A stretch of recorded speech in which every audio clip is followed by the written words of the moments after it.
And now we have Kak Babakar Dray, the director of Suleimani Cultural Department. Please welcome Mr. Babakar. Kak Babakar Dray بەڕێوەبەری گشتی ڕۆشنبیری سلێمانی لەگەڵمان ناوێت.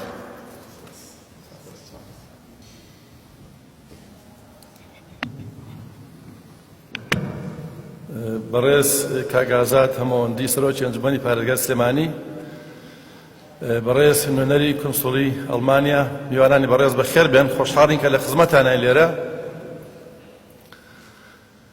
ڕاستیەکەی ئامادەکردنی کۆنفرانسێک لە نێوان خانەی هونەر و کارگەی جگەرەی سلێمانی ڕووداوێکی خۆشە بۆ ئێمە، بۆ معنایی کە هەنگاوەکانی ئێمە بۆ بنیادنانی شوێنێک یاخود نێوەندێک بۆ هونەرمەندانی وڵاتەکەمان لە شاری سلێمانی کە بتوانن ئازادانە و سربەخۆیانە بەرهەمی هونەری پێک بێنن لە گەشەکردن و لە پێشکەوتنایە.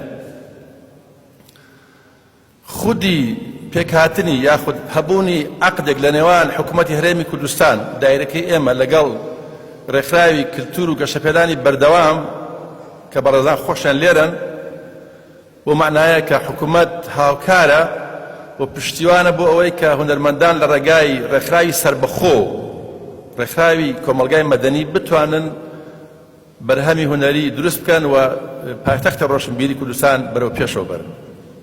ڕاستە ئێمە لە فترەی پێشوو زۆر ماندوو بووین تا توانیمان ئەم شوێنە گەورەیە بکەینە مڵکی ڕۆشنبیری ئەم کارگەجگەرەیە بە هیمەتی بەڕێزان لە ڕێکخراوی کلتور و گەشەپێدانی بەردەوام ماندووبوونی ئەوان و خەڵکانی تری زۆر.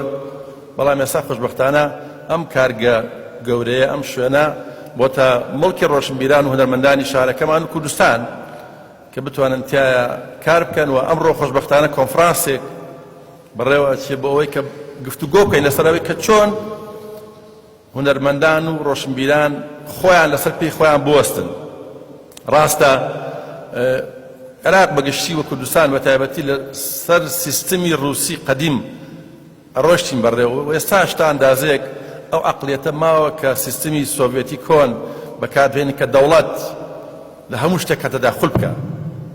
ئێمە هەنگاومان ناوە هەنگاو ئەنێن بۆ ئەوەی کە ئەمە نەمێنێ، حکوومەت دوورکەوێتەوە لە تەداخل لە کاری هونەری ڕۆشنبیریە، خەڵکان خۆیان هونەرمەندان خۆیان بە پاڵپشتیەکی دووری دەوڵەت و حکوومەت بەرهەمی هونەری ساز بدەن.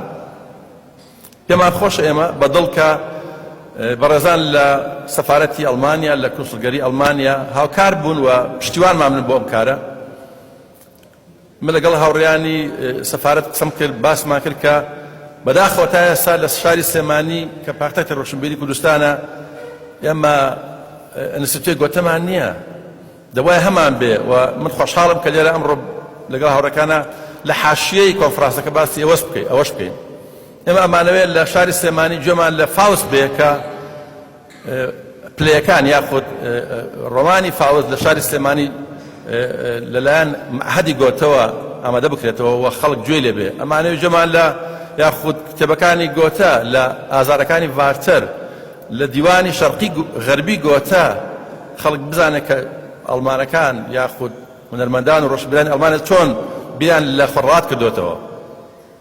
خۆرهەڵات بەگشتی و سلێمانی بە تایبەتی وەکو پایتەختی ڕۆشنبیری پێویستی بەوەیە کە ملەتێکی گەورەی وەکو ئەڵمان و ڕۆشنبیرانی ئەو وڵاتە حکوومەتەکەی ئەوانیش هاوکارمان بۆ ئەوەی کە لەم شارەدا بتوانین سەنتەرێکی جددی دروست بکەین بۆ کاری ڕۆشنبیری و هونەری.